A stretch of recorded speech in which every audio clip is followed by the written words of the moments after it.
Most of us experience at some time in our lives the close-knit existence of family life. A shared home, maintained by parents for their offspring, is a basic feature. Also, relationships between the members are cooperative, rather more offish. And that might apply to a wider network of kin living nearby. Most of us wouldn't question this. But scientists have recently sought to lay the foundations in biology of a new way of looking at social behavior. Zoologist Edward Wilson of Harvard University, one of the world's leading authorities on insects, has outlined a new science based on evolutionary ideas. But it is so controversial that scientists are deeply divided as to the scientific and social implications. The criticism, which has been led by a senior member of Wilson's own department, has focused on animal behavior is masterly. When he discusses human behavior, however, he has outlined a provocative view of human nature. But he claims it is a view that can no longer be ignored by anyone wishing to understand human social behavior. The sociobiologist sees it as a feasible approach to develop general laws of the evolution of social behavior, which then might be applied to the study of human social behavior. So we're, in effect, taking advantage of that great blessing we have of living on a planet with so many other social species, of which man is only one.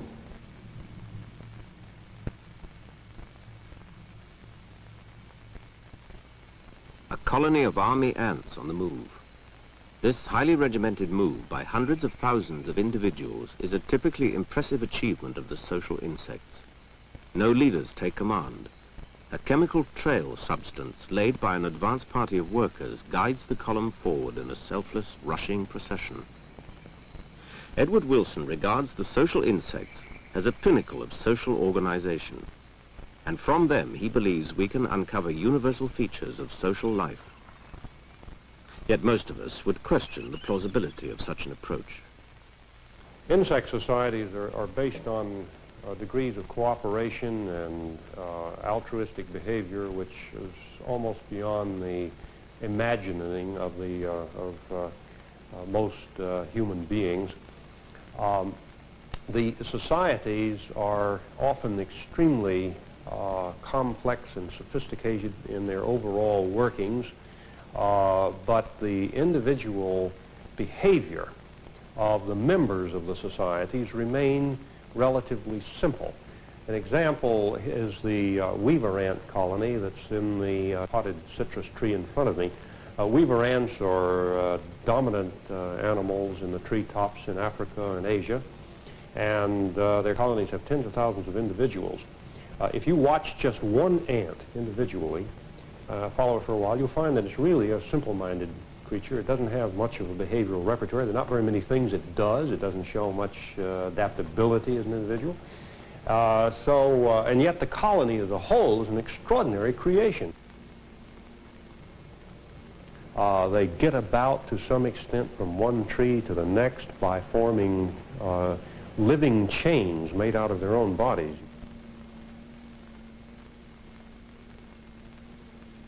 These ants have seen the edge of this container, and they've individually begin to come down on the tips of this leaf, and linking their legs and their feet together, they will, in fact, if we give them the opportunity, reach the edge of this, and other ants in this colony will then pour over the living bridge to escape to the outside. In their natural habitat, weaver ants use this technique to move into a neighboring tree and find a new nest site. The process of constructing a nest appears as a highly coordinated operation requiring skill and subtlety. Leaves have to be pulled together by teams of dozens, perhaps even hundreds of individual workers. What takes place appears as a wonder of group action. Yet the individual ants are little more than automata, highly organized robots who are specialized in just a small number of tasks. If we were doing something comparable, we would, however, know that we were cooperating. Ants do not. Each individual is just obeying its own genes.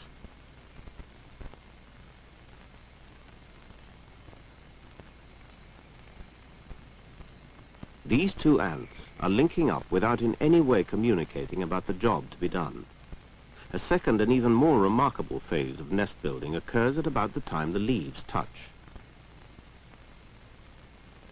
A few workers appear, each with a half-grown ant or larva in its jaws. At the leaf edge, the larva is prodded by the worker's antenna.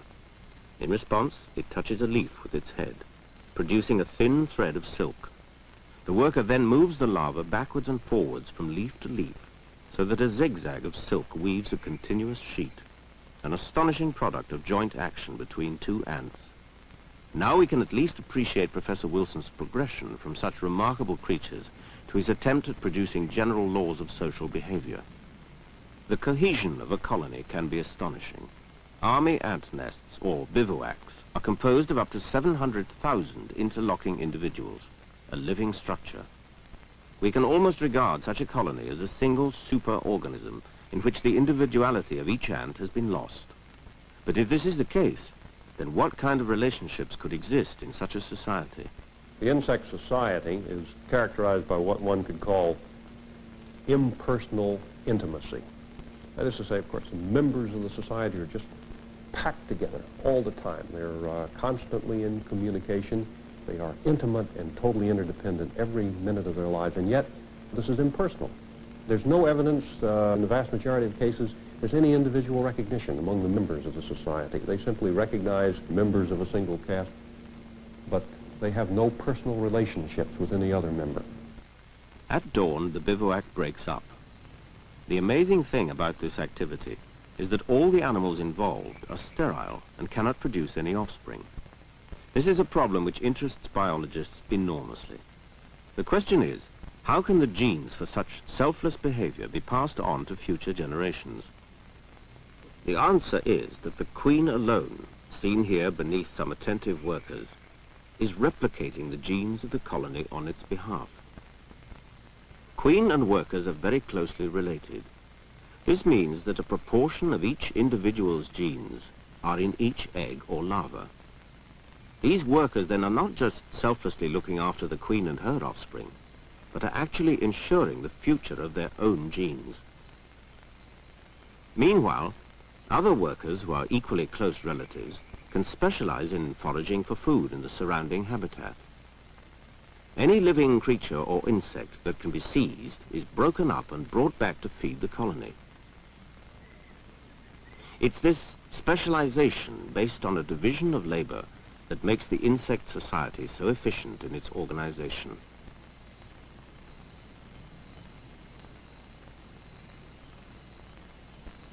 Honeybees are as capable as ants of achieving a high degree of social organization and cooperation, and for similar reasons of particularly close relatedness.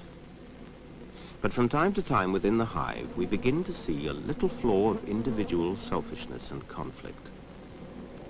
At one stage in the life cycle of a colony, new queens are produced. They are related, but not closely. Conflict is inevitable, since each one will selfishly wish to pass on its own genes. Surrounded by workers, they will fight until one of them dies. Selfishness and conflict have arisen almost as an exception, however, to the social insect's rule of high degrees of cooperation. Now, there's a remarkable paradox that has become apparent in these studies, namely that the qualities that we intuitively associate with social life, cooperation among individuals, altruism among individuals, the willingness of individuals to sacrifice themselves for the benefit of others or the group as a whole, cohesion, those qualities actually decline as we go from the simplest animals to the most complex. On this cliff face, hundreds of kittiwakes have gathered. For the few months in which they breed, these birds return year after year to the rocky ledges which they find so convenient for nest building. In stark contrast to the social insects, there is little cooperation between the individual birds. Almost none of the important features of insect social behavior can be found here. Yet each kittiwake is, in its anatomy, brain, and individual adaptability, much more complex than any single social insect.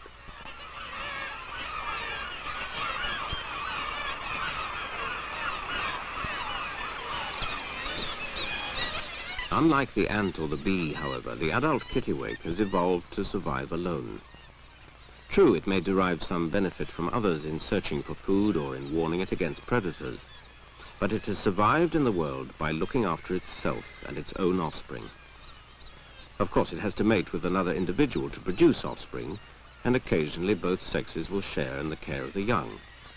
But unlike the social insects, there is no efficient division of labor or specialization. And because each individual is not as closely related to its neighbor, a good Samaritan among kittiwakes devoted to a neighbor's offspring would simply fail to pass on its unselfish genes, and the trait would not survive. There seems to be a real barrier to the evolution of true cooperation in higher animals, since sexual selfishness becomes an antisocial force. Each seal is, of course, an individual gene machine.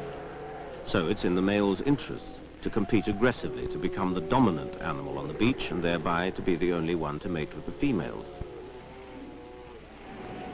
There's not much the female can do about this male strategy, but she does at least know that her male offspring will benefit from having the most aggressive father. This society is, in a sense, a temporary one of individuals competing and conspiring to pass on as many genes as possible to future generations.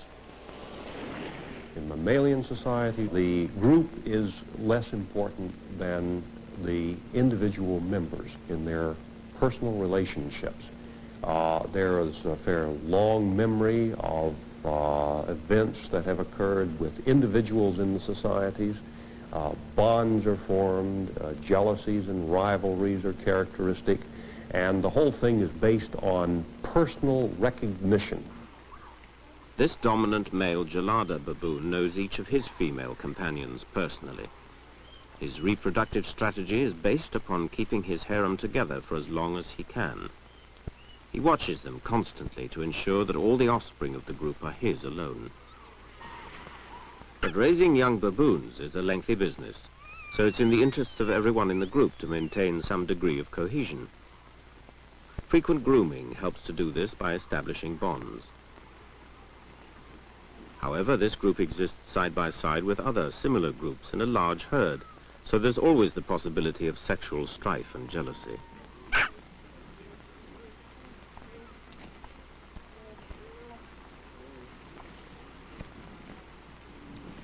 A dominant male will vigorously defend his position, but conflict can be reduced by a suitable signal of appeasement. In fact, a lot of communication in mammals and primates seems especially designed to overcome competition rather than fostering active cooperation as in the social insects. By regarding life in a baboon group as a strategy to rear as many of one's own offspring as possible, zoologists have begun to see why baboon social behavior takes a particular form. The question now remains, can a similar approach be applied to human social behavior? It's essential to remember that man is a mammal, and he still has a heritage of completely mammalian physiology and anatomy, and he also has a residue of the old mammalian social traits. And most important of all, the society is a construction of individuals that are concerned with their own welfare and reproduction and that of their immediate kin. 3 children helping their father on a Scottish farm. Mum, meanwhile, is getting a meal ready.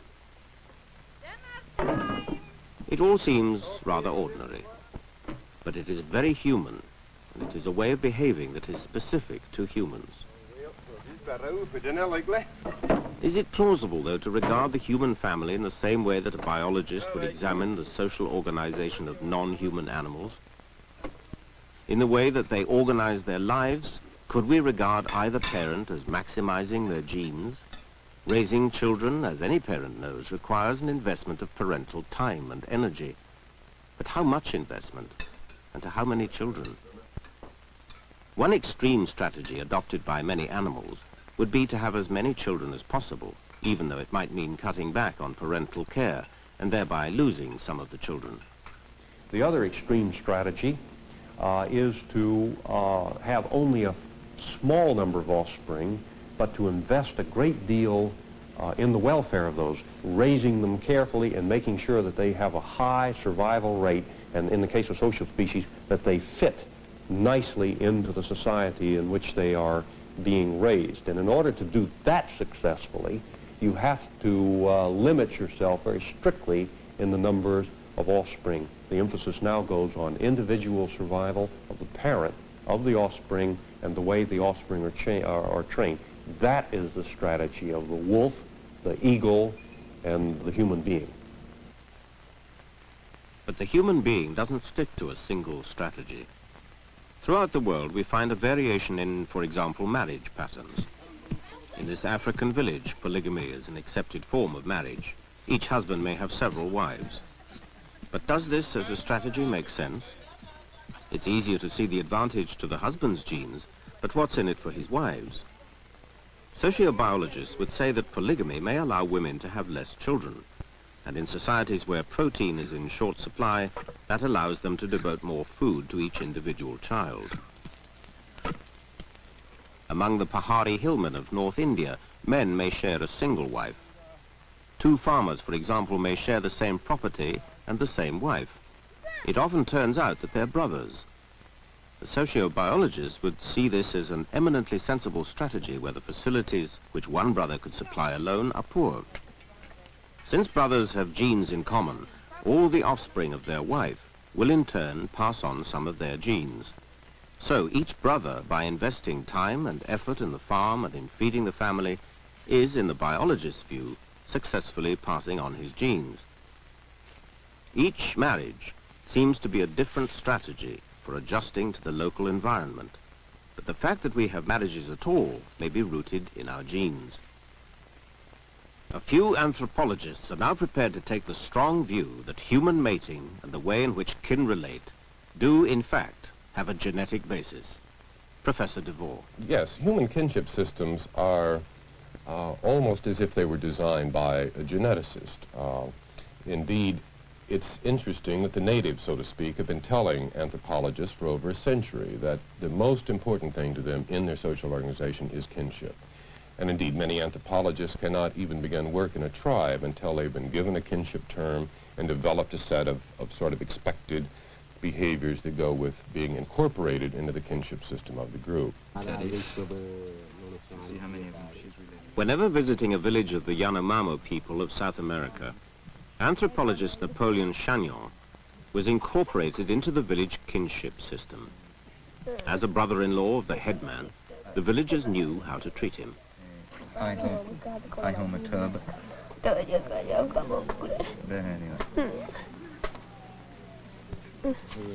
In his studies of kinship and genealogies, Chagnon found that the larger villages were made up of tightly related families. And he asked himself if this degree of close kinship and the cohesion it provided might be an important influence on the size to which villages could grow. Situated as they were in virgin jungle with ample food supplies, he felt that it was difficult to see what other limitation might apply. He disagreed with some of his fellow anthropologists that competition for resources was a consideration. Yet the evidence showed clearly that the villages had evolved by a process of growth and splitting from a single ancestral village, and furthermore, no village had grown larger than 150 or so members. Chagnon wondered if there was a biological factor at work. Why the splitting? Relationships between the individual villages were poor, to say the least, and as a defensive precaution, the adult males of each village were encouraged to be aggressive, often through seemingly violent contests. This is a formal duel, intended to resolve a village quarrel. This was a pattern of behavior that the villagers also encouraged in their young. But Chagnon has suggested that this could be the seed of destruction for a village, especially when that village was so large that its families had lost their ties of close kinship. Quarrels between families happen in any small community. But in the Yanomamo, they can escalate into a violent confrontation in which relatives take their respective sides with the aggrieved parties. The breakdown of village cohesion and social order seem to go hand in hand with the breakdown of the bonding achieved by close kinship.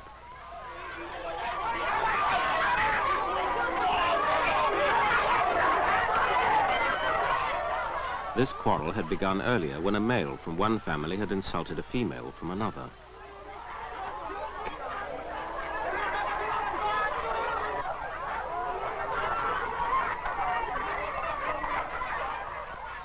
The blows appear lethal, but only the side of a blade is used or the blunt edge of an axe. Nevertheless, it's difficult to see how these families can remain together.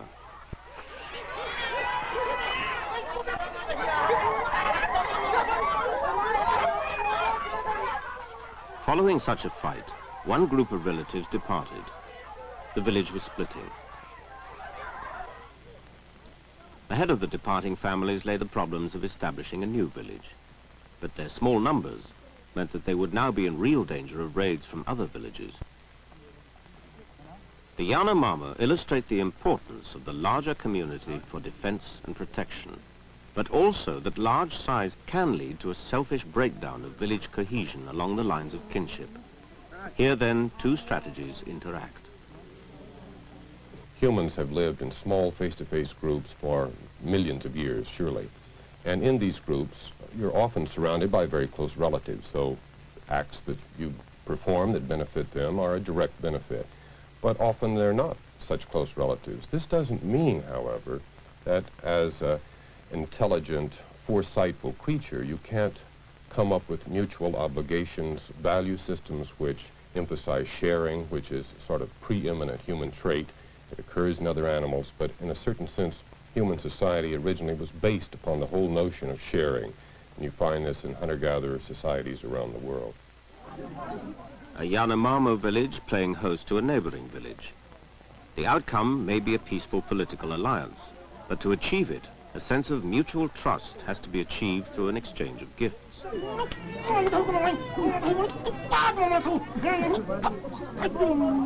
The visitors have been fed by their hosts, but already they are voicing their demands.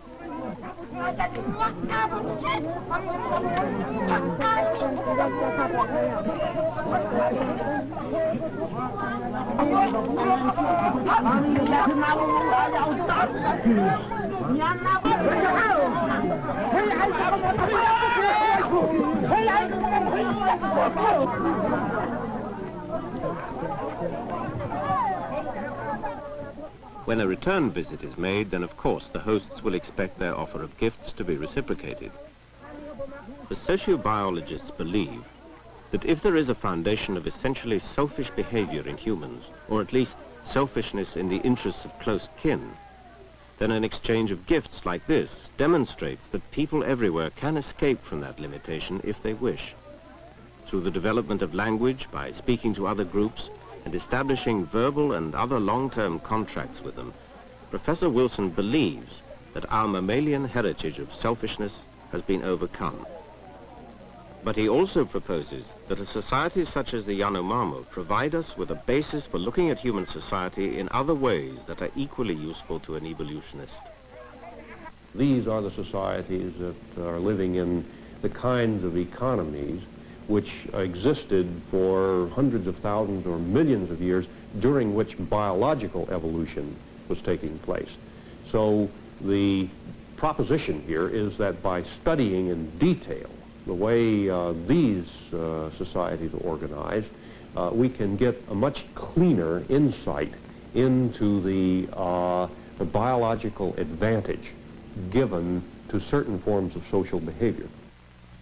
Wilson has specified the features that he sees as biologically advantageous: male specialization in hunting and making war, female specialization in gathering fruits and vegetables and in the prolonged care and rearing of the children. This is a highly contentious argument. In describing this division of labor as biologically advantageous, Professor Wilson is implying that it is based on genetic predispositions. In the same way, there might also be genes for altruism and cooperation within the family. Such genes would be biologically advantageous because they would confer on the bearer increased chances of survival and reproduction.